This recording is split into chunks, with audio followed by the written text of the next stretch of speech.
Vous êtes-vous déjà demandé pourquoi Dieu permet aux fidèles de traverser les épreuves les plus difficiles? Pourquoi ceux qui l'aiment le plus souffrent parfois le plus profondément? Pourquoi certains membres de l'Église semblent vivre de victoire en victoire, tandis que d'autres, tout aussi dévoués, traversent des vallées si profondes qu'ils aperçoivent à peine la lumière? Si vous regardez cette vidéo aujourd'hui, peut-être traversez-vous vous-même une vallée obscure, ressentant le poids d'une croix qui vous paraît insurmontable. Ou peut-être connaissez-vous quelqu'un qui souffre sans comprendre pourquoi, quelqu'un qui implore Dieu chaque jour, mais pour qui le ciel semble rester silencieux. Je veux vous dire quelque chose qui peut transformer radicalement votre regard sur vos épreuves, quelque chose qui a changé ma vie et celle de milliers de personnes ayant traversé les vallées les plus sombres que vous puissiez imaginer. La souffrance n'est pas un signe d'abandon de Dieu. Au contraire, elle peut être la preuve la plus manifeste qu'il œuvre en vous à un niveau si profond que vos yeux ne peuvent encore le percevoir, dans un lieu si intime de votre âme que lui seul y a accès. Et la gloire qui suivra cette douleur sera si grande, si intense, si transformatrice, qu'elle en vaudra la peine. Avant de poursuivre, permettez-moi de vous poser une question sincère. Avez-vous déjà ressenti un moment où vous avez eu l'impression que Dieu était loin? Un moment où vos prières semblaient se heurter au plafond et rester sans réponse? Un moment où vous avez tout fait correctement, obéi, jeûné, prié, mais où tout s'est effondré autour de vous? Si votre réponse est oui, alors vous devez entendre ce que je vais partager aujourd'hui. Car ce qui ressemble à un abandon est peut-être en réalité l'étape la plus importante de votre cheminement spirituel. Réfléchissez un instant. Imaginez un orfèvre expérimenté, quelqu'un qui a consacré des décennies de sa vie au travail des métaux précieux. Lorsqu'il saisit une pépite d'or brut, il ne la place pas immédiatement dans une vitrine, il ne l'expose pas comme si elle était déjà finie. Non. Il sait que sous cette surface poussiéreuse, sous ces couches d'impureté et de saleté, se cache un trésor précieux qui ne demande qu'à être révélé. Alors il le jette au feu dans une chaleur des plus intenses, à des températures dépassant les 1000 degrés Celsius. Et plus cet or est précieux, plus il souhaite qu'il soit pur, plus longtemps il le laisse dans les flammes. Voici ce que beaucoup ignorent. Le feu n'est pas l'ennemi de l'or. Il est nécessaire pour révéler sa véritable nature. Pourquoi? Parce qu'il ne détruit pas l'or, il le purifie. Il consume toutes les impuretés, toutes les scories, tous les déchets, tout ce qui n'est pas précieux, tout ce qui empêche l'or de briller de tout son éclat. L'orfèvre observe attentivement, attendant le moment précis. Et savez-vous comment il sait que le processus est terminé? Lorsqu'il aperçoit son propre reflet à la surface de l'or en fusion, lorsque son image apparaît nette et précise dans le métal liquide, il sait qu'il est temps de retirer l'or du feu. Et lorsque l'or émerge des flammes, il n'est plus le même. Il brille d'une intensité auparavant dissimulée sous des couches de saleté. Il devient d'une valeur inestimable, digne d'orner les plus beaux joyaux, les couronnes des rois, les objets les plus sacrés. Le feu n'a pas diminué sa valeur, il a révélé sa véritable essence. Le feu ne l'a pas détruit, il l'a transformé. Le feu n'était pas un châtiment, il était un instrument de raffinement. La Bible utilise cette image à plusieurs reprises pour parler de notre foi, et ce n'est pas un hasard. Dans la première épître de Pierre, chapitre 1, verset 7, il est écrit que la preuve de notre foi est bien plus précieuse que l'or, qui périt malgré l'épreuve du feu. Comprenez-vous ce que cela signifie? Votre foi, cette capacité à faire confiance à Dieu même quand vous ne comprenez pas, est plus précieuse que tout l'or du monde. Et tout comme l'or doit passer par le feu pour être purifié, votre foi doit être mise à l'épreuve pour être fortifiée. Dieu ne permet pas que vous souffriez par cruauté ou par oubli. Il ne se laisse pas distraire par autre chose pendant votre souffrance. Il n'est pas trop occupé pour prendre soin de vous. Au contraire, il utilise cette souffrance comme un outil de formation, un instrument précis entre les mains d'un divin artisan. De même qu'un orfèvre utilise le feu pour purifier l'or, Dieu utilise les épreuves pour purifier votre foi, faire naître en vous une patience insoupçonnée sans cette douleur, faire émerger une maturité spirituelle qui ne peut naître que de l'épreuve, et développer en vous un caractère à l'image du Christ. Voici un point essentiel à comprendre. L'orfèvre ne laisse jamais l'or seul dans le feu. Il reste à ses côtés observant attentivement chaque instant. Il contrôle la température, détermine la durée et sait précisément quelle chaleur appliquer et pendant combien de temps. Il ne laisse jamais le feu devenir trop intense, ni durer trop longtemps, car il ne veut pas détruire l'or, mais le purifier. De même, Dieu ne vous abandonne jamais dans l'épreuve. Il est là, veillant sur vous, vous guidant et déterminant vos limites. La Bible dit dans la première épître aux Corinthiens, chapitre 10, verset 13, que Dieu est fidèle et ne permettra pas que vous soyez tentés au-delà de vos forces, mais avec la tentation, il vous donnera aussi le moyen d'en sortir afin que vous puissiez la supporter. Je sais que lorsqu'on est pris dans la tempête, quand la douleur est si intense qu'on a du mal à respirer, lorsqu'on se réveille le matin et qu'un bref instant on oublie ce qui se passe avant que la réalité ne nous frappe de plein fouet, il est difficile d'y trouver un sens. On lève les yeux au ciel et on crie « Dieu, où es-tu? Pourquoi ne me réponds-tu pas? Pourquoi ne me délivres-tu pas de cette souffrance? Je prie, je jeûne, je lis la Bible, je fais tout ce qu'on m'a appris, mais rien ne change. Où est le Dieu qui sépare les mers? Où est le Dieu qui fait tomber les murs? Où est le Dieu qui ressuscite les morts? » Et le silence est assourdissant. Autour de vous, vous voyez d'autres personnes bénies, recevant des réponses rapides à leurs prières, témoins de miracles, tandis que vous semblez prisonnier d'un désert sans fin. Et le doute commence à vous murmurer à l'oreille. Peut-être que Dieu ne se soucie pas de toi. Peut-être que tu n'es pas assez important. Peut-être as-tu fait quelque chose qui l'a éloigné de toi. Peut-être es-tu différent des autres croyants qui semblent avoir un accès direct au ciel. Mais laissez-moi vous dire une chose que j'ai apprise après des années de marche avec Dieu, après avoir traversé mes propres épreuves, après avoir observé son œuvre dans la vie de tant de personnes. Le silence de Dieu n'est pas une absence. Le silence de Dieu ne signifie pas qu'il n'écoute pas. Le silence de Dieu n'est pas de l'indifférence. Parfois, il est le plus proche précisément quand on le ressent le moins. Parfois, il nous prend dans ses bras pendant que nous pleurons, nous empêchant de nous effondrer complètement, nous soutenant d'une manière dont nous n'avons même pas conscience. Et il œuvre dans des recoins de notre âme dont nous ignorions l'existence, des profondeurs auxquelles même nous n'avons pas accès. Mais il est là, agissant, transformant, façonnant. Imaginez un chirurgien réalisant une opération délicate. Le patient est anesthésié, inconscient, ne ressent rien, ne voit rien de ce qui se passe. Mais le chirurgien est là, concentré, pratiquant des incisions précises, retirant la partie malade, corrigeant ce qui ne va pas, sauvant ainsi la vie du patient. Le fait que le patient ne sente pas le chirurgien à l'œuvre ne signifie pas qu'il n'agit pas. En réalité, c'est précisément parce que le chirurgien agit que le patient n'en a pas conscience. Parfois, Dieu agit si profondément en nous que si nous étions conscients de tout le processus, nous ne pourrions le supporter. Alors, il agit pendant que nous nous reposons sur la foi, pendant que nous choisissons de lui faire confiance même sans comprendre, pendant que nous proclamons sa bonté, même lorsque nous ne voyons pas sa bonté se manifester comme nous l'espérions. Sais-tu ce qui se passe quand on souffre intensément, quand on est poussé à bout, quand tout en nous veut abandonner mais qu'une force intérieure refuse de lâcher prise? Quelque chose en nous change profondément. Tes prières cessent d'être ces prières mécaniques, apprises par cœur, automatiques, que tu récitais avant de t'endormir, à moitié endormi, répétant les mêmes phrases entendues toute ta vie. Elles se transforment en véritables cris, en hurlements de l'âme, en véritable conversation avec un Dieu réel sur de vrais problèmes. Vous ne répétez plus de formules religieuses. Vous ne cherchez plus à paraître spirituel, ni à impressionner Dieu par un vocabulaire théologique.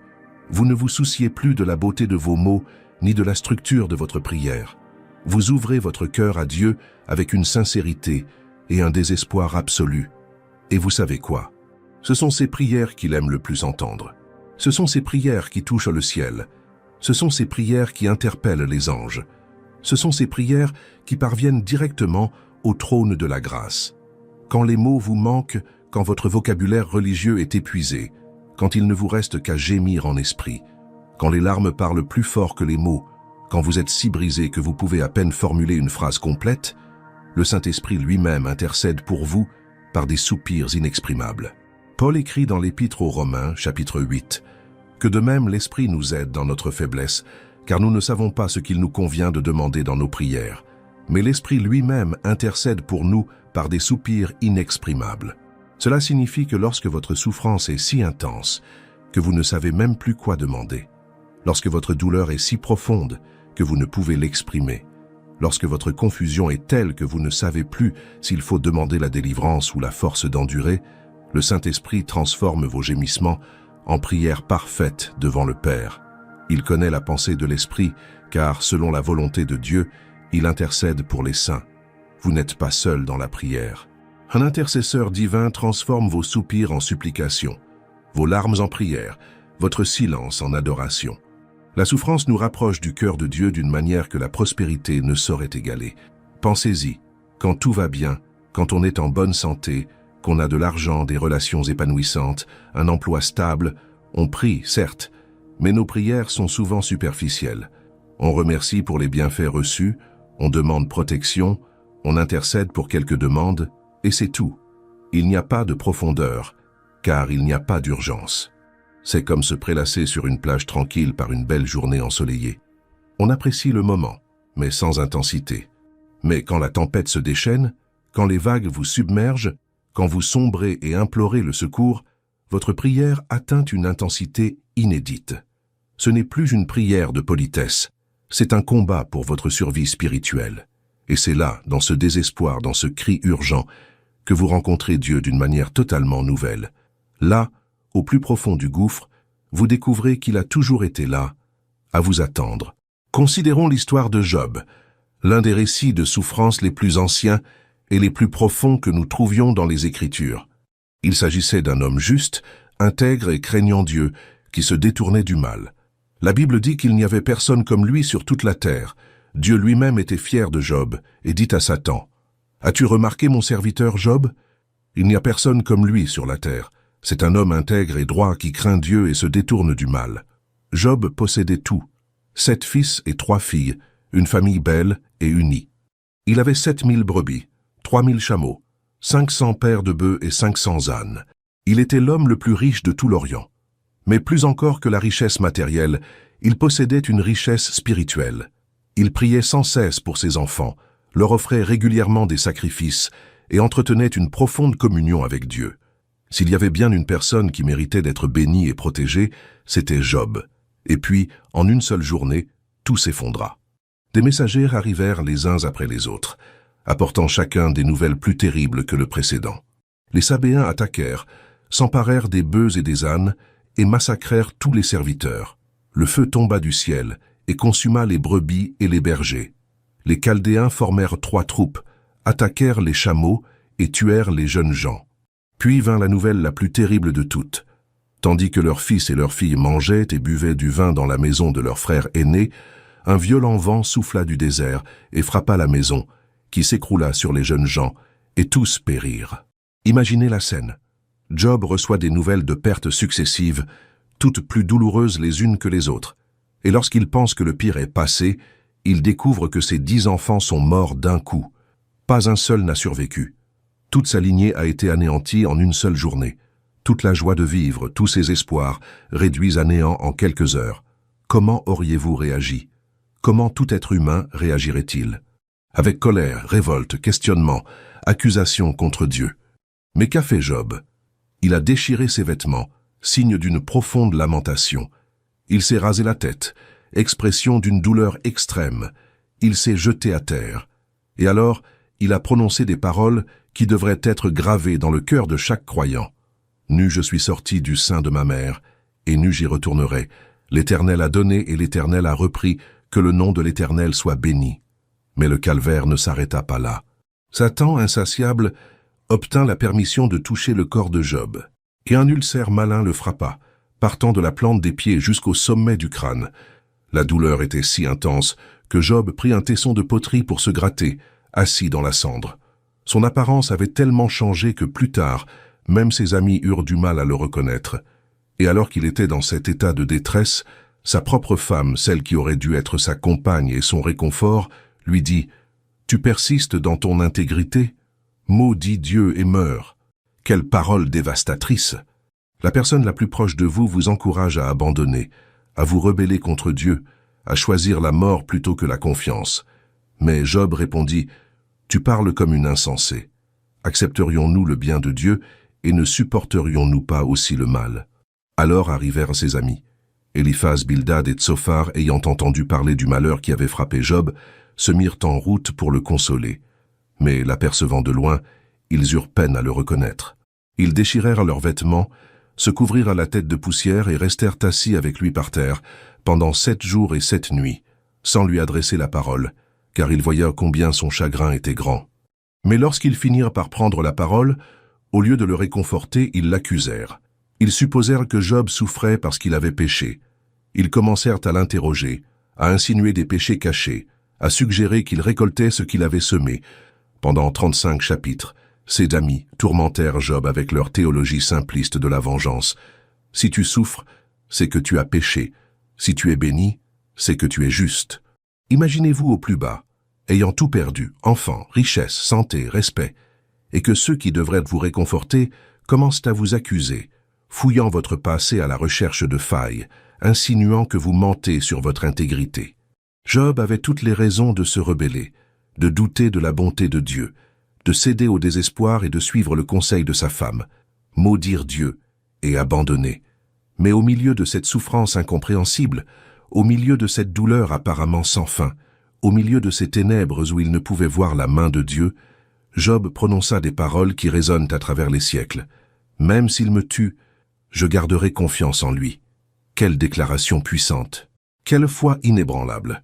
Job disait, « Même si cela se termine par ma mort, même si je ne comprends jamais pourquoi, même si Dieu ne me l'explique jamais, je continuerai à lui faire confiance, car ma foi ne repose pas sur les bénédictions qu'il me donne, mais sur qui il est. » Et à la fin de l'histoire, après toutes ces souffrances insoutenables, après que Job eut été poussé à l'extrême limite de l'endurance humaine, Dieu apparut. Mais il n'apparut pas avec des explications détaillées. Il ne présenta pas d'excuses. Il n'expliqua pas la raison de chaque tragédie. Au lieu de cela, il posa des questions à Job. « Où étais-tu quand j'ai fondé la terre? Sais-tu qui en a déterminé les dimensions ou qui a tendu le cordeau sur elle? As-tu jamais commandé au matin ou fait connaître sa place à l'aurore ?» Tout au long de ces 4 chapitres, Dieu posa des questions qui révélèrent la grandeur de sa sagesse et de sa puissance, ainsi que les limites de la compréhension humaine. Job, qui avait passé des chapitres à défendre sa justice et à s'interroger sur les raisons de ce qui lui arrivait, finit par comprendre. Il dit « Mon oreille avait entendu parler de toi, mais maintenant mon œil t'a vu. C'est pourquoi je me méprise et je me repens dans la poussière et la cendre. Vous rendez-vous compte de ce qui s'est passé ? La souffrance a conduit Job à une rencontre avec Dieu qu'il n'aurait jamais eue autrement. Auparavant, il ne connaissait Dieu que par la tradition, par les enseignements reçus, par des expériences superficielles de bénédiction. C'était une connaissance de seconde main, fondée sur les dires d'autrui. Mais après la vallée, après la tempête, après la nuit obscure de l'âme, il a véritablement connu Dieu. Il a fait l'expérience de la présence divine à un niveau que seule une souffrance extrême peut offrir. Il a compris que Dieu est infiniment plus grand, infiniment plus sage, infiniment plus mystérieux qu'il ne l'avait jamais imaginé. Puis Dieu rétablit Job. Remarquez l'ordre. D'abord la rencontre, puis le rétablissement. D'abord la transformation intérieure, puis la bénédiction extérieure. Dieu donna à Job le double de ce qu'il possédait auparavant. 14 000 brebis, 6 000 chameaux, 1000 paires de bœufs et 1000 ânes. Il eut 10 enfants, 7 fils et 3 filles. La Bible souligne qu'il n'y avait pas de femme plus belle que les filles de Job dans tout le pays. Job vécut encore 140 ans, vit ses enfants et les enfants de ses enfants jusqu'à la 4e génération, et mourut âgé et comblé de jours. La restauration fut glorieuse.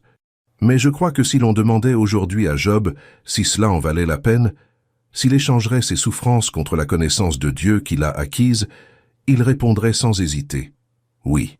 Car la gloire de connaître véritablement Dieu, de faire l'expérience de sa présence non comme d'un concept théologique, mais comme d'une réalité vivante, de le voir non avec les yeux d'une foi superficielle, mais avec ceux d'une expérience profonde, surpasse toute douleur passagère. Cela vaut plus que tout l'or du monde. C'est le trésor que ni les mythes ni la rouille ne peuvent détruire, que les voleurs ne peuvent dérober. Et la souffrance a un autre effet transformateur, qui change radicalement notre vision de la vie. Elle brise l'illusion de contrôle que nous portons tous inconsciemment. Dans ce monde moderne, nous croyons fermement maîtriser la situation, être les architectes de notre propre existence, capables de planifier et de réaliser notre avenir avec précision. Nous élaborons des plans méticuleux pour les 5, 10, 20 prochaines années. Nous fixons nos objectifs professionnels, financiers et familiaux. Nous constituons nos garanties, assurance vie, assurance maladie, plan de retraite, placement diversifié. Nous avons confiance en notre force physique, persuadés de rester jeunes et en bonne santé. Nous avons confiance en notre argent, convaincus qu'il nous protège de tout problème. Nous avons confiance en notre statut social, persuadés qu'il nous apporte la stabilité. Nous avons confiance en nos compétences, persuadés qu'elles nous rendront indispensables. Nous avons confiance en nos relations, persuadés que nous pourrons toujours compter sur les autres. Nous avons confiance en notre intelligence, persuadés de pouvoir résoudre tous les problèmes qui se présentent. Nous érigeons des remparts de sécurité autour de nos vies. Nous accumulons des biens, des titres, des diplômes, des réussites. Nous pensons, si j'ai assez d'argent, je serai en sécurité. Si j'ai un bon travail, je serai stable. Si j'ai une bonne assurance maladie, je serai protégé. Si j'ai de bonnes relations, je ne serai jamais seul. Si je fais tout correctement, rien de mal ne m'arrivera. Et nous vivons avec ce faux sentiment de contrôle, cette illusion que nos vies dépendent avant tout de nous. Et puis survient la crise. Une crise imprévue, inattendue, à laquelle on ne s'attendait pas. Elle vous frappe de plein fouet, comme un coup de tonnerre dans un ciel serein, au moment où vous vous y attendez le moins. Et cette crise nous rappelle brutalement la fragilité de la vie, notre impuissance face à la vie, une maladie incurable, un mal pour lequel toute la richesse ne saurait acheter le remède, une perte qu'aucune assurance ne peut compenser, qu'aucune somme d'argent ne peut ramener, une douleur émotionnelle qu'aucune réussite professionnelle ne peut effacer, qu'aucun succès extérieur ne peut apaiser, une relation qui s'effondre malgré tous vos efforts pour la préserver, un enfant qui se rebelle malgré tout votre dévouement parental. Et soudain, en un clin d'œil, on réalise qu'on n'a jamais rien maîtrisé, que la vie est un souffle, une vapeur qui apparaît un instant puis se dissipe, que tout peut basculer en quelques secondes, qu'un examen médical peut bouleverser toute une vie, qu'un accident peut anéantir tous vos projets, qu'un coup de fil peut faire basculer votre existence, que tout ce en quoi vous aviez confiance n'était que sable mouvant déguisé en roc. Jacques écrit « Écoutez, vous qui dites « Aujourd'hui ou demain nous irons dans telle ou telle ville, nous y passerons un an, nous y ferons des affaires et nous gagnerons de l'argent. Vous ne savez même pas ce que demain vous réserve. Qu'est-ce que votre vie? Vous êtes comme une brume qui paraît un instant et qui disparaît aussitôt. Au lieu de cela, vous devriez dire « Si le Seigneur le veut, nous vivrons et nous ferons ceci ou cela. » Et vous savez quoi? Quand on accepte enfin de ne pas tout contrôler, quand on cesse de s'accrocher désespérément à la vie et qu'on apprend à la garder ouverte, une véritable libération se produit. Car lorsqu'on reconnaît enfin son impuissance, on cesse de se faire confiance et on commence à faire véritablement confiance à Dieu. Non pas cette confiance superficielle qui dit « j'ai confiance en Dieu », mais qui cherche constamment à tout contrôler, mais une confiance profonde et authentique qui dit « Seigneur, je ne sais pas ce que demain nous réserve, mais toi, tu le sais, et cela me suffit. » Vous cessez de chercher la sécurité dans les choses éphémères et commencez à valoriser ce qui est éternel. Vous cessez d'accumuler des trésors sur terre, où les mythes et la rouille détruisent, où les voleurs s'introduisent et dérobent, et commencez à amasser des trésors au ciel. Vous cessez d'investir toute votre énergie dans la construction d'un empire qui subsistera après votre mort, et commencez à investir dans le royaume de Dieu, qui est éternel. Vous cessez de poursuivre des choses qui ne peuvent satisfaire votre âme, et commencez à chercher celui qui peut combler le vide qu'il est le seul à avoir été créé pour combler. La souffrance révèle ce qui compte vraiment. Elle agit comme un filtre, séparant l'essentiel du superflu, l'éternel du temporel, le réel de l'illusoire. Elle montre que les relations sont plus importantes que les possessions, que les moments passés avec ceux qu'on aime valent plus que des heures passées à accumuler des biens. Elle révèle que le caractère est plus précieux que la réputation, que qui l'on est en privé compte plus que l'image que l'on projette en public. Elle démontre que la présence de Dieu est plus nécessaire que tout confort matériel, qu'un jour passé auprès du Seigneur vaut plus que 1000 ailleurs. Quand on traverse une période très difficile et qu'on perd ce qu'on croyait essentiel, on découvre qu'on peut vivre sans. On découvre sa propre force intérieure. On découvre des ressources insoupçonnées. Et surtout, on découvre que Dieu suffit, qu'avec lui, on a tout, qu'avec lui, on découvre qu'il est tout ce dont on a besoin. Je me souviens très bien d'une conversation avec une sœur qui venait de perdre son mari subitement. Ils formaient un jeune couple d'une trentaine d'années, avec 2 jeunes enfants de 5 et 7 ans. Ils avaient une belle famille, un mariage solide fondé sur l'amour et la foi. Ils avaient des projets d'avenir, ils faisaient construire une maison, souhaitaient avoir un autre enfant, rêvaient de voyages en famille, de voir grandir leurs enfants.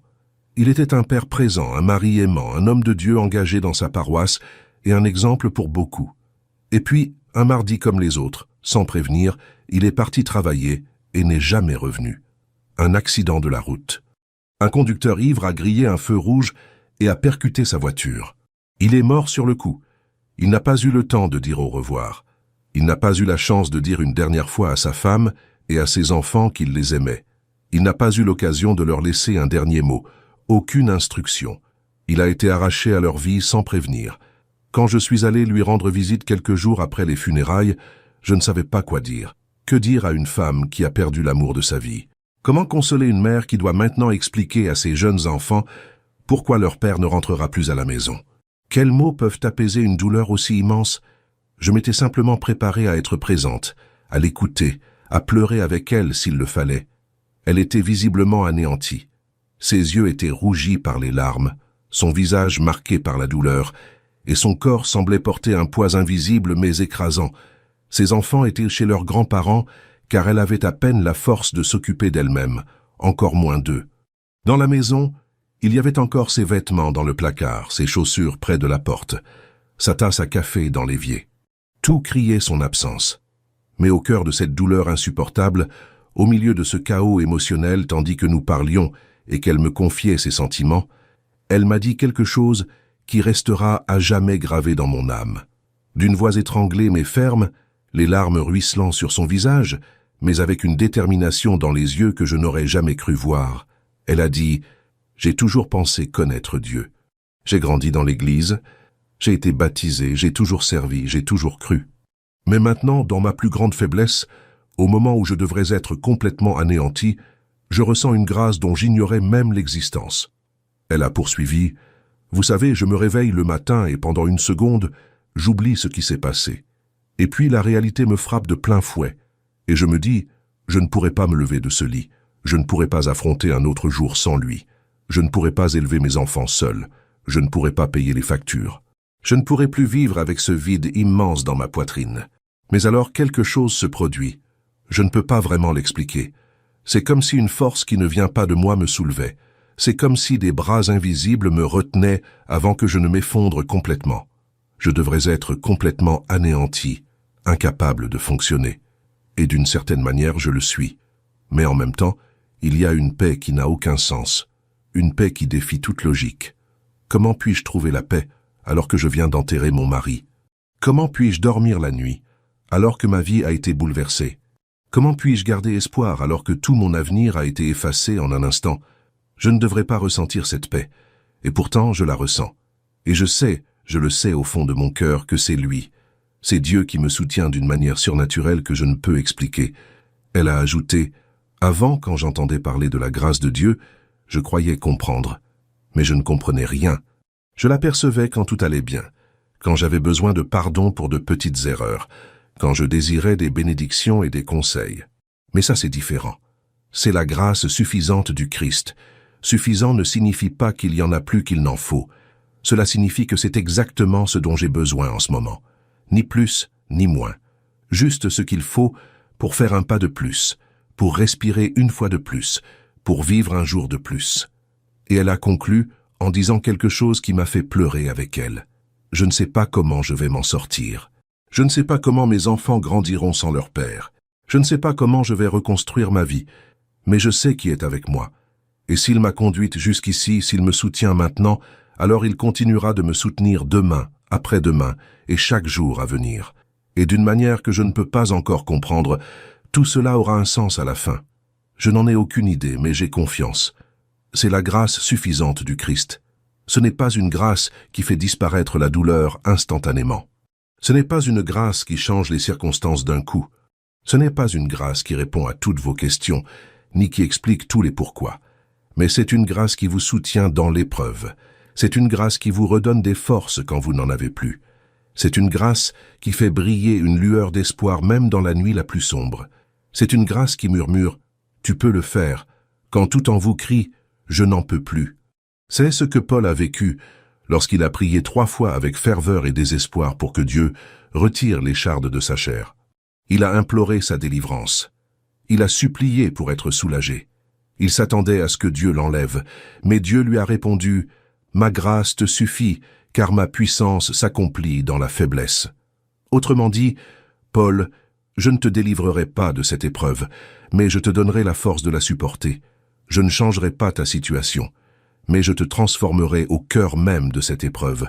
Je ne supprimerai pas la difficulté, mais je serai avec toi dans l'épreuve, et ma grâce te suffira. Et Paul l'a compris.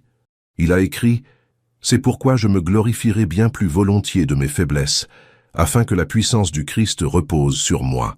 C'est pourquoi, à cause du Christ, je me complais dans les faiblesses, dans les outrages, dans les détresses, dans les persécutions, dans les angoisses.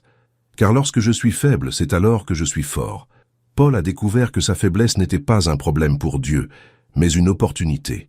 C'était le domaine où la puissance de Dieu pouvait se manifester le plus clairement. Et cette grâce, mon ami, n'est pas qu'un beau concept théologique. C'est une réalité qui se manifeste précisément lorsque vous atteignez vos limites, lorsque vous n'avez plus la force de continuer, lorsque vos réserves émotionnelles sont complètement épuisées, lorsque vous sentez que vous allez vous effondrer à chaque instant, c'est alors que la grâce de Dieu devient la plus visible, la plus palpable, la plus réelle. Car c'est précisément dans votre faiblesse que sa puissance se manifeste pleinement. C'est lorsque vous ne pouvez plus porter le fardeau qu'il le porte pour vous. C'est lorsque vous ne pouvez plus faire le pas suivant qu'il vous soutient dans ses bras. Et savez-vous ce que j'ai appris d'autre sur la grâce de Dieu? Qu'elle est suffisante. Il n'y a ni excès ni manque. Elle est exactement ce dont vous avez besoin à ce moment précis.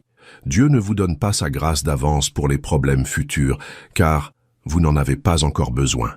Mais lorsque le jour arrive, lorsque l'heure arrive, lorsque l'épreuve survient, la grâce est là. Fraîche, nouvelle, suffisante. Comme la manne qui tombait chaque jour pour le peuple d'Israël dans le désert.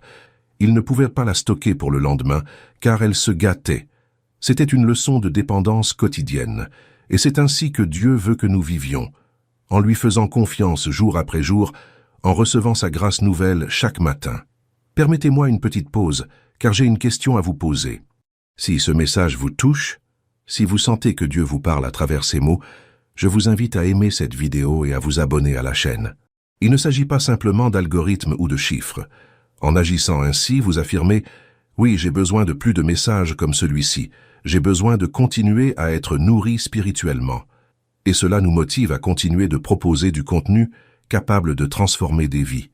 Alors n'oubliez pas d'aimer et de vous abonner. Et maintenant, poursuivons, car j'ai encore beaucoup à vous dire sur la façon dont Dieu utilise la souffrance pour notre bien. Il existe une vérité biblique qu'il est nécessaire d'affirmer avec force, même si elle est difficile à accepter au cœur de la souffrance. Dieu console, afin que ceux qui sont consolés puissent à leur tour consoler les autres. Ce n'est pas une vérité froide ou insensible, c'est une vérité belle et rédemptrice qui transforme votre tragédie personnelle en un service rendu à autrui. Dans la deuxième épître aux Corinthiens, chapitre 1, versets 3 et 4, Paul explique clairement « Béni soit Dieu, le Père de notre Seigneur Jésus-Christ, le Père des miséricordes et le Dieu de toute consolation, qui nous console dans toutes nos afflictions, afin que par la consolation dont nous sommes nous-mêmes consolés par Dieu, nous puissions consoler ceux qui sont dans la détresse. » Comprenez-vous le cycle ici? Dieu ne vous réconforte pas seulement pour que vous vous sentiez mieux, il vous réconforte dans un but plus grand. Il vous réconforte afin que, ayant expérimenté son réconfort dans votre propre souffrance, vous puissiez à votre tour apporter du réconfort à ceux qui traverseront les mêmes épreuves que vous. La douleur que vous ressentez aujourd'hui ne vous concerne pas seulement. Elle a un sens qui dépasse largement votre histoire personnelle. Dieu vous prépare, vous équipe, vous façonne pour que vous soyez un instrument de réconfort dans la vie de ceux qui traverseront la même épreuve que vous traversez actuellement. Réfléchissez un instant. Quand on souffre profondément, qui sont les personnes qui peuvent vraiment nous aider? Ce ne sont pas celles qui n'ont jamais rien vécu de semblable et qui tentent de nous consoler avec des clichés et des platitudes religieuses. Ce ne sont pas celles qui disent « je comprends » alors qu'elles ne comprennent manifestement pas. Ce ne sont pas celles qui minimisent notre douleur avec des commentaires comme « ça pourrait être pire » ou d'autres vivant des choses bien plus difficiles. Ces personnes, malgré leurs bonnes intentions, finissent souvent par nous faire encore plus de mal. Mais savez-vous qui vous touche vraiment? Qui fait vraiment la différence? Cette personne qui a traversé la même épreuve que vous. Cette personne qui a perdu un enfant et qui peut vous regarder dans les yeux, vous prendre la main et dire « Je sais exactement ce que vous ressentez. Je suis passé par là. Je connais ce vide immense. Je connais cette douleur qui semble interminable. Je sais ce que c'est que de se réveiller le matin et de devoir réapprendre à vivre. Et je suis là pour vous dire que vous allez vous en sortir. Non pas parce que je l'ai lu dans un livre, mais parce que j'y suis arrivé. Cette personne qui a traversé la même maladie incurable et qui peut partager non pas de vains espoirs, mais un espoir éprouvé, forgé par l'épreuve du réel. Cette personne qui a perdu son emploi, connu de graves difficultés financières et qui peut vous montrer comment Dieu a pourvu à vos besoins de manière inattendue. Cette personne qui a affronté la même trahison, le même divorce, le même rejet, et qui peut vous guider sur le chemin de la guérison car elle-même a été guérie. Ces gens possèdent une autorité unique, car ils ne parlent pas de théorie mais d'expérience.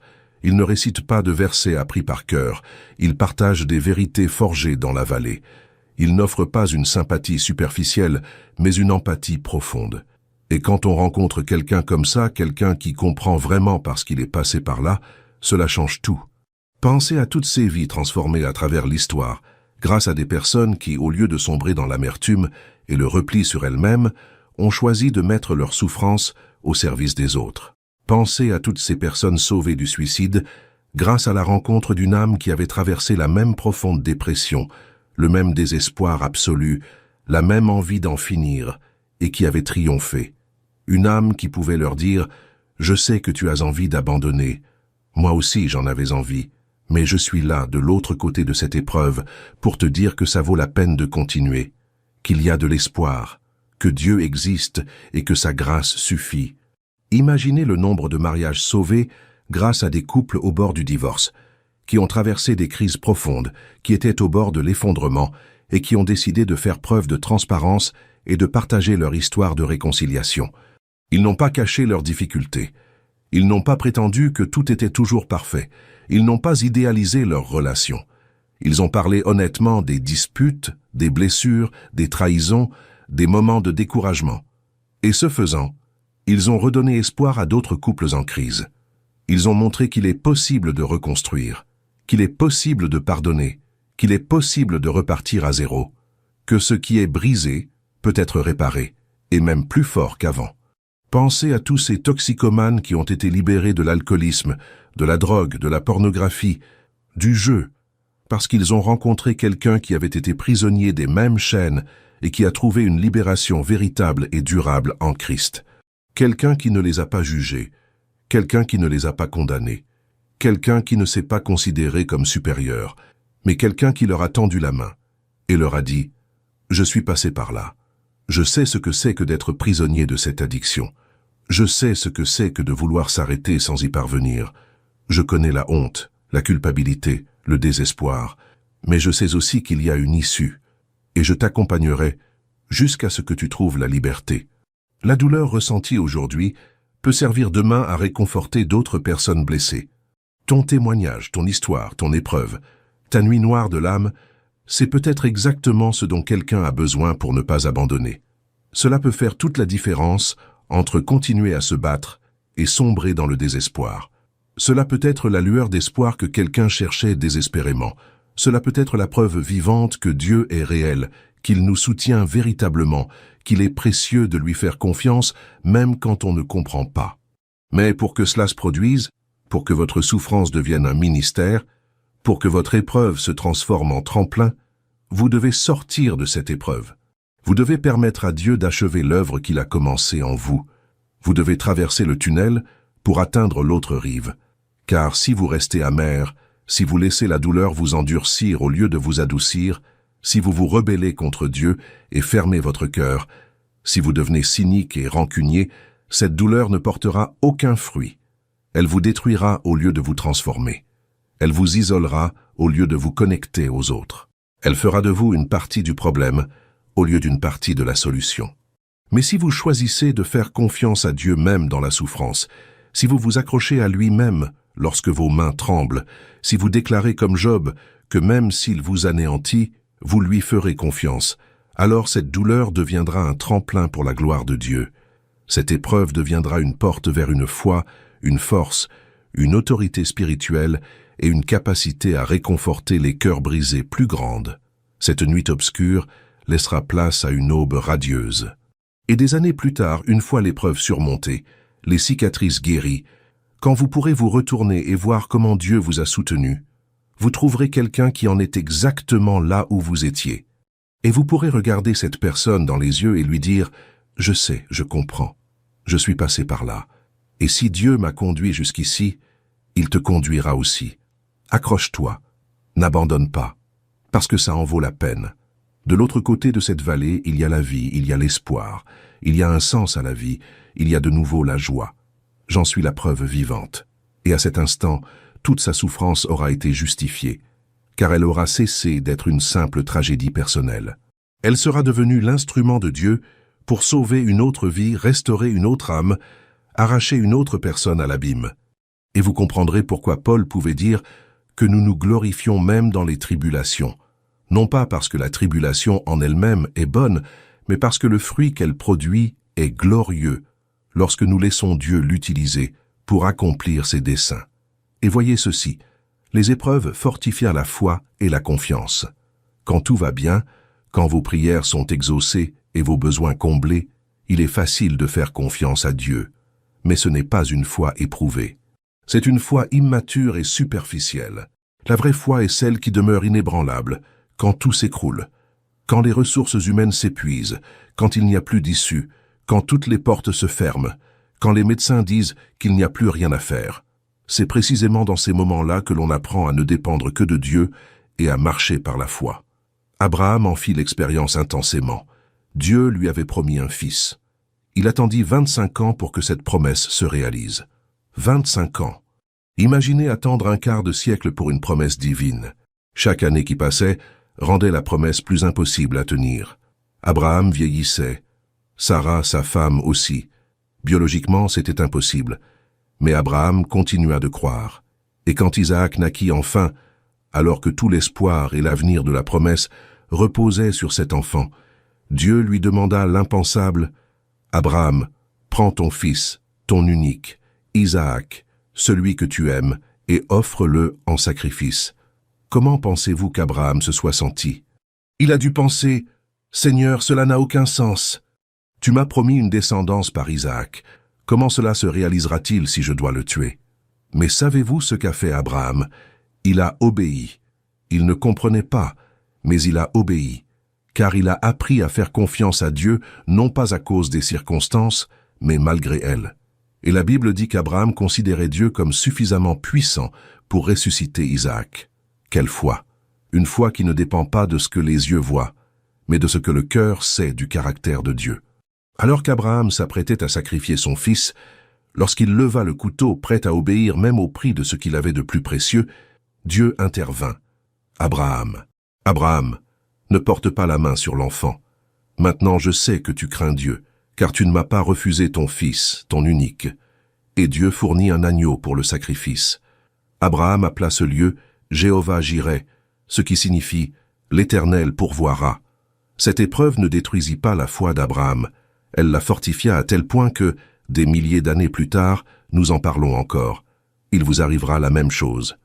Lorsque cette épreuve sera passée, lorsque vous repenserez à la façon dont Dieu vous a soutenu, dont il a pourvu à vos besoins quand tout semblait impossible, votre foi atteindra un tout autre niveau. Vous ne douterez plus de qui est Dieu. Vous ne vacillerez plus face à la prochaine tempête, car vous saurez par votre propre expérience qu'il est fidèle, qu'il ne manque jamais à ses engagements, qu'il ne vous abandonne jamais, que ses promesses sont toujours vraies. Il y a un aspect de la souffrance essentiel, et pourtant souvent négligé. Elle nous rappelle notre totale dépendance envers Dieu et nous dépouille de notre orgueil. Nous sommes des êtres orgueilleux par nature. Nous aspirons à l'autonomie, à l'indépendance, à la capacité de tout résoudre par nous-mêmes. Et lorsque nous obtenons un certain succès, lorsque nous franchissons une étape importante, il est facile de croire que c'est grâce à nos compétences, notre intelligence, nos efforts. Nous oublions que tout don parfait vient d'en haut. Nous oublions que sans Dieu, nous ne pouvons rien faire. Nous oublions que c'est lui qui nous donne la force, la sagesse, les opportunités et la santé nécessaires pour accomplir tout ce que nous réalisons. Et puis Dieu, dans son amour infini, permet une crise qui nous met à genoux. Non pas pour nous humilier au point de nous faire honte, mais pour nous humilier au point de nous placer à sa juste place, à ses pieds. Car c'est là, dans la misère, dans une totale dépendance, que nous commençons à voir les choses telles qu'elles sont. Ni notre force, ni notre argent, ni notre position ne peuvent nous soutenir sans lui. Tout est grâce, tout est miséricorde. Même l'air que nous respirons est un don de lui. Le roi Nabuchodonosor apprit cette leçon à ses dépens. Il était alors l'homme le plus puissant du monde. Il régnait sur le plus grand empire jamais vu. Il avait conquis des nations, bâti des merveilles architecturales et amassé une richesse inimaginable. Un jour, alors qu'il se promenait sur la terrasse de son palais, contemplant la magnifique Babylone qu'il avait fait construire, admirant les jardins suspendus, les murailles imposantes, les temples majestueux, il se dit « N'est-ce pas là la grande Babylone que j'ai bâtie comme résidence royale, par ma puissance et pour la gloire de ma majesté ?» À peine ces mots eurent-ils franchi ses lèvres, alors qu'ils étaient encore dans celle du roi, que Dieu parla. « Nabuchodonosor, le royaume t'est retiré. Tu seras chassé du milieu des hommes, et tu vivras avec les bêtes sauvages. Tu mangeras de l'herbe comme le bœuf, jusqu'à ce que tu reconnaisses que le Très-Haut règne sur tous les royaumes de la terre, et qu'il les donne à qui il veut. » Et c'est précisément ce qui arriva. À cet instant précis, Nabuchodonosor sombra dans la folie, perdit son royaume, fut chassé du palais et vécut comme une bête broutant dans les champs. Ses cheveux poussèrent comme des plumes d'aigle, ses ongles comme des griffes d'oiseau. Pendant 7 ans, il vécut dans cette condition humiliante. L'homme le plus puissant du monde, réduit à l'état de moins qu'une bête. Mais avec le temps, la Bible dit qu'il leva les yeux au ciel. La raison lui revint et il bénit le Très-Haut, reconnaissant que son règne est éternel, que tous les habitants de la terre ne sont rien et que Dieu agit selon son bon plaisir, aussi bien avec l'armée des cieux qu'avec les habitants de la terre.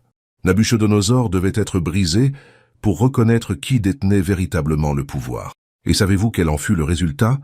Après cette humiliation, il fut rétabli dans ses droits et son royaume s'étendit encore davantage. Désormais, il régnait avec sagesse et humilité, reconnaissant que tout venait de Dieu. Vous traversez peut-être une épreuve similaire. Dieu permet peut-être que vos forces vous abandonnent, que vos projets s'effondrent, que vos certitudes se révèlent fragiles. Ce n'est pas parce qu'il souhaite vous voir souffrir. C'est parce qu'il vous aime trop pour vous laisser continuer à vous fier à des choses qui ne peuvent vous sauver. Il veut que vous appreniez à trouver le repos en lui, à dépendre de lui, à reconnaître que sans lui vous n'êtes rien, mais qu'avec lui vous êtes plus que vainqueur. Et il y a une autre chose magnifique qui se produit à travers la souffrance. La douleur purifie la prière. Avant de traverser une profonde épreuve, beaucoup prient machinalement. Ce sont des prières apprises par cœur, répétitives, superficielles. « Seigneur, bénis ma famille, mon travail, mes études. Amen. » Il n'y a ni profondeur, ni intimité, ni sincérité. C'est comme si la prière n'était qu'une obligation religieuse, une formalité à accomplir. Mais lorsque la douleur survient, lorsque le désespoir vous gagne, lorsque personne d'autre ne peut vous aider, vous ne pouvez plus offrir ces prières vides. Au lieu de prières mécaniques, naissent de véritables cris que Dieu entend et auxquels il répond. David le savait pertinemment. La plupart des psaumes qu'il a écrits sont nés de moments de profonde souffrance. Lorsqu'il fuyait Saül, le roi qui voulait le tuer, lorsqu'il se cachait dans des grottes, vivant en fugitif, lorsqu'il fut trahi par son propre fils Absalom, qui cherchait à usurper son trône. Dans ces moments-là, David n'offrait pas de belles prières éloquentes. Il déversait son cœur devant Dieu avec une sincérité absolue. « Jusqu'à quand, Seigneur, m'oublieras-tu pour toujours? Jusqu'à quand me cacheras-tu ton visage? Mon Dieu, pourquoi m'as-tu abandonné? Pourquoi es-tu si loin de moi, si loin de mes cris de détresse? Du fond des abîmes, je crie vers toi, Seigneur. Seigneur, entends ma voix. Ce n'étaient pas des prières apprises par cœur, répétées ou apprises par cœur. C'étaient les cris d'une âme angoissée. C'était le tumulte d'un cœur brisé. C'étaient des larmes transformées en paroles. Et savez-vous ce que Dieu a fait? Il a entendu. Il a répondu. Il a consolé. Jésus lui-même nous en a donné un exemple à Gethsémani. Sachant qu'il serait arrêté, torturé et crucifié quelques heures plus tard, il pria avec une telle ferveur que sa sueur se transforma en gouttes de sang. Il s'agit d'un phénomène médical réel appelé hématidrose, qui survient lors d'un stress extrême. Les capillaires sanguins se rompent et le sang se mêle à la sueur. Jésus était en proie à une profonde angoisse. Et il pria, « Mon Père, s'il est possible, que cette coupe s'éloigne de moi. Toutefois, non pas ma volonté, mais la tienne. » Il n'y avait rien de mécanique dans cette prière. Elle était authentique, profonde, déchirante. Jésus était d'une sincérité absolue envers le Père, lui confiant sa peur, son angoisse, son désir d'éviter cette souffrance si possible. Mais en même temps, il se soumettait à la volonté du Père. Et le Père envoya un ange pour le fortifier. Dieu exauce les prières sincères. Il agit devant les cœurs brisés. Ce n'est pas l'éloquence qui l'impressionne, mais la sincérité. Alors, si vous traversez une période douloureuse en ce moment, ne manquez pas cette occasion de prier sincèrement. N'essayez pas d'impressionner Dieu par de belles paroles. Ne vous souciez pas de paraître spirituel ou théologiquement correct. Soyez simplement sincère. Dites-lui exactement ce que vous ressentez. Si vous êtes en colère, dites-le. Si vous êtes confus, dites-le. Si vous avez peur, dites-le. Si vous vous demandez pourquoi il a permis cela, dites-le. Dieu sait déjà tout. Il veut simplement que vous soyez authentique avec lui.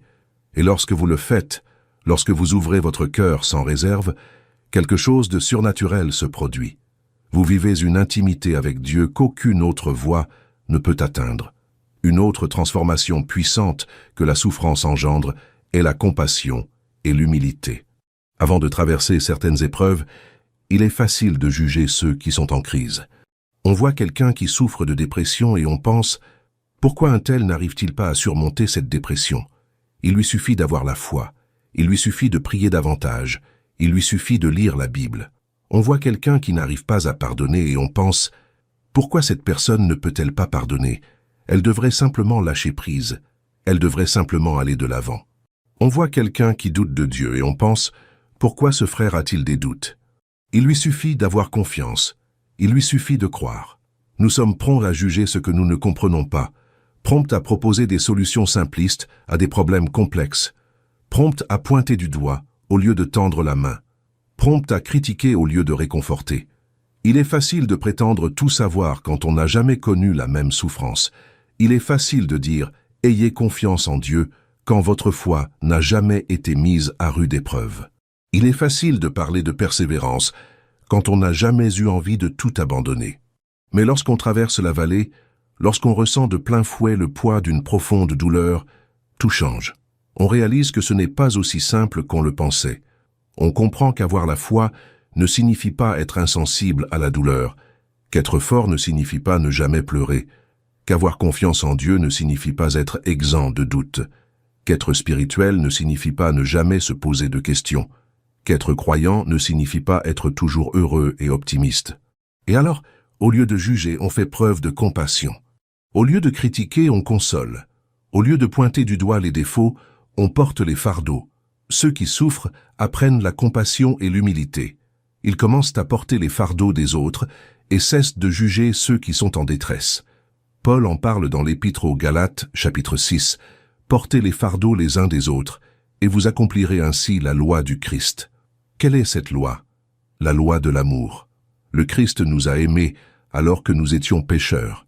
Il a eu compassion de nous lorsque nous étions perdus. Il ne nous a pas jugés, il nous a sauvés. Il n'a pas pointé du doigt nos erreurs, il les a portées à la croix. Il ne nous a pas condamnés, il nous a rachetés. Et maintenant, il nous appelle à faire de même pour les autres. Mais pour cela, il faut être brisé. Il faut se dépouiller de soi-même. Il faut traverser l'épreuve et apprendre par soi-même ce que signifie souffrir sans jugement, être aimé inconditionnellement, être soutenu par la grâce. J'ai vu cela se produire tant de fois. Des personnes dures, critiques, inflexibles, traversent une crise et en ressortent complètement transformées, plus compatissantes, plus humbles, plus aimantes, plus semblables à Jésus, car la souffrance a le pouvoir de briser la carapace que nous érigeons autour de notre cœur. Elle nous rend vulnérables, sensibles, capables de ressentir la douleur d'autrui. Et c'est un don. Car un cœur endurci peut être fort, mais un cœur brisé est puissant. Dieu demeure auprès des cœurs contrits et humbles pour ranimer leur esprit. Il est proche de ceux qui ont le cœur brisé et il les sauve. Le sacrifice agréable à Dieu est un esprit brisé. Un cœur brisé et contrit, Dieu ne le méprise pas. Je dois maintenant aborder un sujet que beaucoup n'aiment pas entendre, mais qui est pourtant une vérité biblique. Dans certains cas, la souffrance est une forme de discipline bienveillante. L'Épître aux Hébreux, chapitre 12, est très clair à ce sujet. Car le Seigneur corrige celui qu'il aime, et il châtie tous ceux qu'il reconnaît comme ses fils. Supportez les épreuves comme une correction. Dieu vous traite comme ses enfants. Quel est en effet l'enfant que son père ne corrige pas? Si vous n'êtes pas corrigés, et tous sont corrigés, vous êtes des enfants illégitimes et non de vrais fils. Des paroles dures, n'est-ce pas, mais pleines d'amour, comprenez bien. Dieu ne vous corrige pas par plaisir de vous voir souffrir. Il vous corrige parce qu'il vous aime trop pour vous laisser persévérer sur un chemin qui vous mènera à votre perte. Si vous êtes parent, vous le comprenez parfaitement. Lorsque votre enfant s'égare, lorsqu'il prend de mauvaises décisions, lorsqu'il s'engage dans des activités dangereuses, vous n'allez pas rester les bras croisés. Vous intervenez. Vous le corrigez. Parfois, il faut instaurer des conséquences. Parfois, il faut être ferme. Et cela blesse votre enfant. Il ne comprendra peut-être pas sur le moment. Il pensera peut-être que vous êtes cruel, injuste, autoritaire. Mais vous savez que c'est nécessaire, parce que vous voyez des conséquences qu'il ne peut pas encore percevoir. Vous avez une perspective qu'il n'a pas. Vous voulez le protéger d'une plus grande souffrance à l'avenir. Vous voulez faire de lui une personne de caractère, intègre et responsable. Et vous êtes prêt à être le méchant temporaire pour devenir le héros à long terme. C'est précisément ainsi que Dieu agit avec nous. Si vous souffrez et reconnaissez que c'est la conséquence de mauvais choix, de péchés ou de chemins tortueux, alors c'est une forme de discipline. Et savez-vous ce que vous devez faire? Vous repentir, accepter la correction, revenir à Dieu le cœur brisé, reconnaître votre erreur, changer de cap, car il ne vous rejette pas, il vous sauve. La discipline n'est pas un signe de rejet, mais une preuve d'adoption. Dieu ne discipline que ceux qu'il appelle ses enfants. David vécut cette épreuve après son adultère avec Bethsabée. Il avait trompé sa femme avec l'un de ses plus fidèles soldats. Lorsqu'elle tomba enceinte, il tenta de dissimuler sa faute, en rappelant son mari du front pour pouvoir coucher avec elle. Mais Uri, homme droit et loyal, refusa de profiter du confort de son foyer pendant que ses compagnons étaient au combat. David ordonna alors qu'Uri soit envoyé en première ligne, au cœur de la bataille la plus intense, puis l'abandonna, condamnant ainsi sa vie. Après cela, David prit Bethsabée pour épouse, persuadé d'avoir parfaitement dissimulé son secret. Mais Dieu voit tout. Il envoya le prophète Nathan confronter David. Nathan raconta la parabole d'un homme riche qui possédait de nombreuses brebis. Lorsqu'un visiteur arriva, au lieu d'immoler l'une des siennes, il vola et tua l'unique agneau d'un pauvre. David entra dans une colère noire. « Cet homme mérite de mourir. » Et Nathan répliqua, « Cet homme, c'est toi. » Les conséquences furent terribles. Le fils né de cette union mourut. L'épée ne quitta jamais la maison de David. Ses propres fils se rebellèrent contre lui. L'un commit l'inceste, un autre le trahit et tenta de s'emparer de son trône. Mais au milieu de tout cela, lorsque Nathan confronta David, il ne chercha pas à se justifier. Il ne chercha pas à minimiser son péché. Il ne rejeta la faute sur personne. Il dit simplement « J'ai péché contre l'Éternel ». Et il écrivit le psaume 51, l'une des plus belles et des plus sincères prières de repentance de la Bible. « Aie pitié de moi, ô Dieu, selon ta bonté, selon ta grande miséricorde, efface mes transgressions. Lave-moi complètement de mon iniquité et purifie-moi de mon péché. Car je reconnais mes transgressions, et mon péché est constamment devant moi. Crée en moi un cœur pur, ô Dieu, et renouvelle en moi un esprit bien disposé. » Et Dieu lui pardonna. Il n'effaça pas toutes les conséquences, car les actes ont des conséquences même après le pardon, mais il rétablit la relation. Car la discipline divine a toujours un but rédempteur. Il ne cherche pas à vous détruire, mais à vous restaurer. Il ne veut pas vous condamner, mais vous sauver. Il ne veut pas vous repousser, mais vous rapprocher de lui. Mais voici l'autre aspect de la question. Bien souvent, la souffrance n'est pas une punition. Elle n'a rien à voir avec le péché ou une mauvaise action de votre part. Elle est simplement un moyen pour Dieu de manifester sa gloire. Vous souvenez-vous de l'histoire de l'aveugle né dans l'évangile de Jean chapitre 9? Les disciples, influencés par la théologie du châtiment alors répandue, demandèrent à Jésus, « Maître, qui a péché, cet homme ou ses parents, pour qu'il soit né aveugle ?» Ils supposaient que toute souffrance était une conséquence directe du péché. Mais Jésus réfuta cette théologie simpliste. Ni cet homme ni ses parents n'ont péché, mais cela est arrivé afin que les œuvres de Dieu soient manifestées en lui. Quelle réponse puissante! Cet homme a passé toute sa vie aveugle, des décennies dans les ténèbres, non pas à cause d'un péché commis par lui ou ses parents, mais parce que Dieu avait un plan bien plus grand. Il attendait le moment propice pour révéler sa gloire à travers cette vie. Cet homme était une toile vierge, sur laquelle Dieu allait peindre un chef-d'œuvre. Cette cécité était une scène où la puissance de Dieu allait se manifester indéniablement. Et lorsque Jésus le guérit, en faisant de la boue avec sa salive, en l'appliquant sur ses yeux et en lui disant d'aller se laver à la piscine de Siloé, ce ne fut pas un simple miracle. Ce fut un témoignage qui marqua toute la région. Les voisins étaient perplexes. N'est-ce pas celui qui mendiait assis là? Les pharisiens, interpellés, restèrent sans voix. La foule était émerveillée. Le nom de Dieu fut glorifié. Et cet homme, qui avait été un mendiant aveugle, devint un puissant témoin de la puissance de Jésus. Cette cécité de plusieurs années avait un dessein éternel, et lorsque les pharisiens, troublés par le fait que le miracle se soit produit un jour de sabbat, convoquèrent cet homme et tentèrent de le contraindre à déclarer que Jésus était un pécheur, il répondit par l'une des déclarations les plus simples et les plus puissantes du Nouveau Testament. « S'il est pécheur ou non, je ne sais pas. Une chose est sûre, j'étais aveugle et maintenant je vois. » Point d'argument théologique complexe. Juste un témoignage personnel indéniable. Et ce genre de témoignage est le plus puissant qui soit. C'est peut-être ce qui vous arrive. Peut-être ne souffrez-vous pas parce que vous avez mal agi. Peut-être souffrez-vous parce que Dieu se servira de votre histoire pour toucher des milliers de personnes. Peut-être que votre épreuve est la préparation d'un témoignage si puissant qu'il ébranlera les structures établies, transformera des vies et révélera la gloire de Dieu d'une manière indescriptible. Peut-être que votre douleur d'aujourd'hui est le terreau de la gloire de Dieu demain. Et si tel est le cas, ne la gaspillez pas. Ayez confiance en ce processus. Restez fidèle. Continuez de croire même quand vous ne comprenez pas. Car, en son temps parfait, il révélera le dessein, et vous comprendrez que chaque larme en valait la peine. Vous vous retournerez sur votre parcours et réaliserez que ce qui semblait insignifiant tissait en réalité une magnifique trame invisible de près. Vous comprendrez que Dieu n'était pas absent. Il orchestrait chaque détail pour le bien de ceux qui l'aiment et qui sont appelés selon son dessein. Ceci m'amène à parler de persévérance et d'espérance. L'Épître aux Romains, chapitre 5, versets 3 à 5, présente une belle progression. Bien plus, nous nous glorifions même dans nos afflictions, sachant que l'affliction produit la persévérance la fidélité, et la fidélité l'espérance. Or, l'espérance ne trompe point, parce que l'amour de Dieu est répandu dans nos cœurs par le Saint-Esprit qui nous a été donné. Vous voyez la progression? L'épreuve forge la persévérance. La persévérance engendre l'expérience. L'expérience engendre l'espérance, et cette espérance ne déçoit pas, car elle est ancrée dans l'amour de Dieu répandu dans nos cœurs.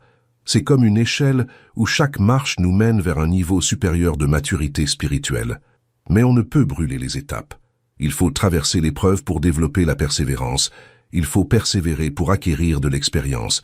Il faut de l'expérience pour avoir une espérance véritable. La persévérance, ce n'est pas seulement endurer. Ce n'est pas seulement survivre. C'est continuer d'avancer même quand chaque pas est douloureux. C'est se lever le matin même quand tout en soi ne souhaite que rester au lit. C'est prier même quand on a l'impression que nos prières n'atteignent pas le ciel. C'est louer Dieu même quand on n'en a pas envie. C'est proclamer la bonté de Dieu même quand les circonstances disent le contraire. C'est choisir de croire même quand nos sentiments nous incitent à abandonner. Cette persévérance n'est pas naturelle, elle est surnaturelle. Elle est suscitée en vous par le Saint-Esprit lorsque vous refusez d'abandonner au milieu des épreuves. C'est comme un muscle qui ne se développe que par l'exercice et la résistance. On ne devient pas fort en soulevant des poids légers. On devient fort en affrontant une résistance qui met nos limites à l'épreuve. Et c'est précisément ce que fait l'épreuve. Elle vous oblige à aller au-delà de ce que vous pensiez possible, révélant une force qui vient de Dieu et non de vous-même. Et quand on persévère, quelque chose d'incroyable se produit. On acquiert de l'expérience. Non pas une expérience théorique, celle de quelqu'un qui a lu des choses sur Dieu dans des livres, mais une expérience pratique, celle de quelqu'un qui a vu Dieu agir de ses propres yeux. L'expérience de quelqu'un qui a atteint ses limites et a découvert que Dieu était là. L'expérience de quelqu'un qui n'avait plus aucune ressource et a vu Dieu pourvoir à ses besoins à partir de rien. L'expérience de quelqu'un que les médecins croyaient mort et qui a été guéri par le grand médecin. L'expérience de quelqu'un qui était au plus bas et qui a été relevé par la main du Seigneur. Cette expérience devient un fondement inébranlable dans votre vie. C'est comme bâtir une maison sur le roc plutôt que sur le sable. Lorsque d'autres tempêtes surviendront, et elles surviendront, votre maison ne s'écroulera pas car elle repose sur des expériences concrètes de la fidélité de Dieu. Car désormais, vous ne croyez pas en Dieu simplement parce que quelqu'un vous en a parlé, ou parce que vous avez lu des passages de la Bible, ou encore parce que c'est une tradition familiale. Vous croyez parce que vous le connaissez personnellement. Vous l'avez vu agir. Vous avez expérimenté sa puissance. Vous avez senti sa présence.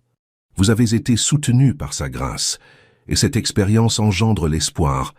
Non pas un espoir vague comme « j'espère que tout ira bien » ou « j'espère que Dieu m'aidera », mais un espoir solide, fondé sur tout ce que vous avez déjà vu Dieu accomplir. Un espoir qui dit « s'il m'a sorti de la dernière vallée, il me sortira aussi de celle-ci. S'il a été fidèle jusqu'à présent, il le restera.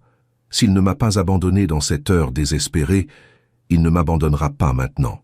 S'il a pourvu à mes besoins quand je n'avais rien, il pourvoira encore. S'il m'a guéri une fois, il peut guérir de nouveau. S'il m'a relevé du fond du gouffre, il peut me relever de n'importe quelle situation. Cet espoir est une ancre pour l'âme. Il vous maintient stable face à la tempête. Il vous donne la force de persévérer quand tout semble perdu. Il vous permet de dormir paisiblement même au cœur de l'orage, car vous savez qui est aux commandes. Vous savez que Dieu ne vous a jamais abandonné et ne vous abandonnera pas maintenant. Vous savez qu'il est le même hier, aujourd'hui et éternellement. Vous savez que ses promesses sont fidèles et vraies. Et le plus beau, c'est que cette espérance ne déçoit jamais. Savez-vous pourquoi? Parce qu'elle ne repose pas sur les circonstances changeantes. Elle ne dépend ni de l'économie, ni de la politique, ni de la santé, ni de l'emploi, ni des gens. Elle repose sur l'amour de Dieu que le Saint-Esprit a répandu dans nos cœurs, et cet amour est immuable. Il ne dépend pas de vos actions. Il ne grandit pas dans la réussite et ne diminue pas dans l'échec. C'est un amour inconditionnel, éternel, inébranlable, immuable, insondable. Et lorsque vous comprendrez vraiment cela, lorsque cette vérité pénétrera profondément votre cœur, vous découvrirez une paix qui surpasse toute compréhension, une joie qui ne dépend pas des circonstances, une force qui n'est pas la vôtre mais la sienne, un repos au milieu du chaos, une sérénité au milieu de la tempête. Car vous savez que vous êtes en sécurité dans les bras de celui qui contrôle les vents et les vagues, qui compte les cheveux de votre tête, qui connaît chacune de vos larmes. Saviez-vous que certains des plus grands témoignages de l'histoire de l'Église proviennent de personnes qui ont énormément souffert? Pensez à Paul. Il fut lapidé à Lystre et laissé pour mort.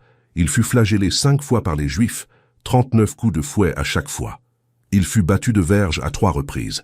Il fut emprisonné d'innombrables fois. Il fit naufrage 3 fois. Il passa une nuit et un jour en mer. Il affronta les dangers des fleuves, des brigands de ses propres compatriotes, des païens, des dangers dans la ville, dans le désert, en mer. Il souffrit de la faim, de la soif, du froid et fut nu. Et il subissait aussi la pression et le souci quotidien de toutes les églises.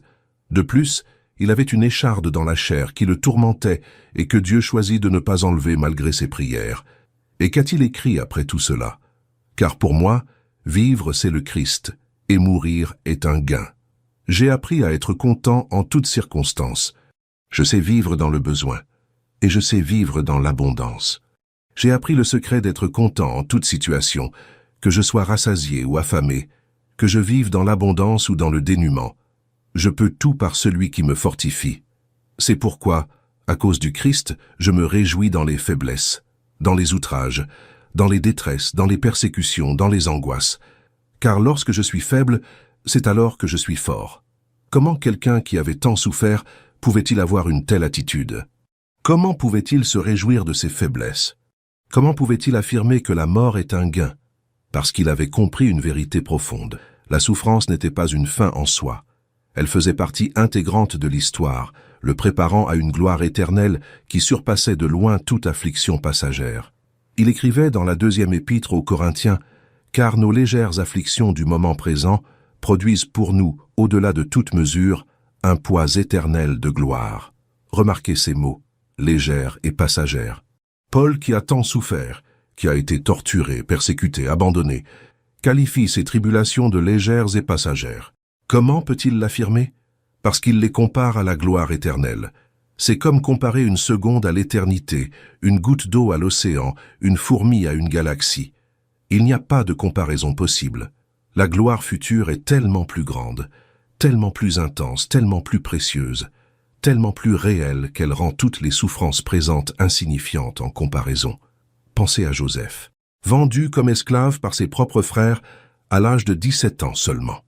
Arraché au confort du foyer paternel, il fut vendu à une caravane de marchands qui l'emmenèrent en Égypte. Là, il fut acheté par Potiphar, un officier du Pharaon. Joseph servit fidèlement et Dieu le bénit abondamment. Tout prospéra entre ses mains. Potiphar, le remarquant, le mit à la tête de toute sa maison. Mais une autre épreuve survint. La femme de Potiphar tenta à plusieurs reprises de le séduire. Joseph refusa, disant « Comment pourrais-je commettre un acte aussi abominable et pécher contre Dieu ?» Mais elle insista. Et un jour, alors que personne n'était à la maison, elle le saisit par son vêtement. Joseph s'enfuit, mais laissa son vêtement entre ses mains. Furieuse d'avoir été éconduite, elle utilisa ce vêtement comme faux témoignage et accusa Joseph de tentative de viol. Joseph fut jeté en prison. Cet homme intègre, qui avait agi avec droiture, subissait les conséquences d'une fausse accusation. Il aurait pu se rebeller contre Dieu. Il aurait pu penser « J'ai été fidèle, j'ai fait ce qui était juste et pourtant je suis puni. Où est Dieu ?» Mais la Bible dit que le Seigneur était avec Joseph en prison, et même là Dieu le bénit tellement que le geôlier le chargea de tous les prisonniers. En prison, Joseph interpréta les rêves de 2 officiers du Pharaon.